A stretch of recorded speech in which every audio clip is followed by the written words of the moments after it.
Hello, it's Mike here from musicradiocreative.com with a tutorial especially for Albert Hathazi. He's a talented chap and you can follow him on Twitter at Albert Hathazi, spelt Hathazi. And Albert's given me this fantastic track he created of Elvis vocals. Do the chairs in your parlor.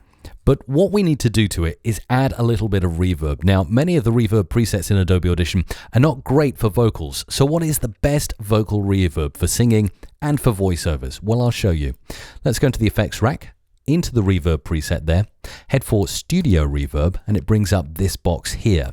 Now, it happens that I've got a preset I created myself for vocals. Works well on voiceovers and singing too. Have a little listen. Do the chairs in your parlor seem empty and bare? There's enough there to notice it, but not too much to overpower what you're actually hearing. So now I'm going to explain why I've done what I've done. Well, first of all, the room size. That's up at 90. The lower it is, the more reverb you'll hear as the bigger the room. Do you gaze at my forehead? And then if I move it all the way up, do you gaze at my forehead? You can hardly hear it. Now, for the purpose of this tutorial, I will make the room size to 1 so that you can really hear the changes that I make to reverb. Next, it's decay. Well, this is how long you want the reverb to go on for. So I have 5,000 milliseconds or 5 seconds set. If I make it 10,000, that's going to be a huge reverb. Listen. And picture me with hair. And you could count all day, couldn't you, to the end of that reverb. Again, make it really tight. Bring it down here. Are you lonesome tonight? And you can hardly even hear the reverb there. So 5,000 milliseconds, I think, will be around the region I'd like to be. Early reflections, well, this is simply how much reverb you hear early on. So if I make it much more. Are you lonesome tonight? I find that a little too overpowering because it makes it all kind of tinny and artificial. And the less you have there, then the less early reverb you'll notice coming through your speakers. Width is really simple to explain.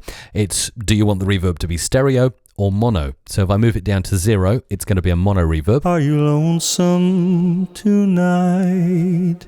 And that's coming out of just the central speaker. Move it up to 100 and you'll hear the reverb nice and stereo. Stick on your headphones for this. Are you lonesome tonight? So I like to leave that at around 90 for my preset. High frequency cut, well, that's simply what frequencies do you want to cut out of the reverb. I tend to cut out anything above 5,800 hertz because, again, it makes the reverb rather tinny and harsh on the ears. Shall I come back again? Bring it down to around 5,000-ish and listen again. Shall I come back again? Less harsh on the ears. Same with the low frequency cut. You can move that up and down to your taste. Which low frequencies do you want to cut out of your reverb? Dampening simply makes it warmer the more you apply. Shall I come back again? And you can hear it sort of dampens down. Is your heart filled with pain? Diffusion is a similar thing. How many carpets, drapes and curtains have you got in that room you're recording in? Tell me, dear, are you lonesome tonight? And the higher it is, the more you can hear that the reverb is being absorbed. So once you've got the setting that you want to use, and these are my presets here,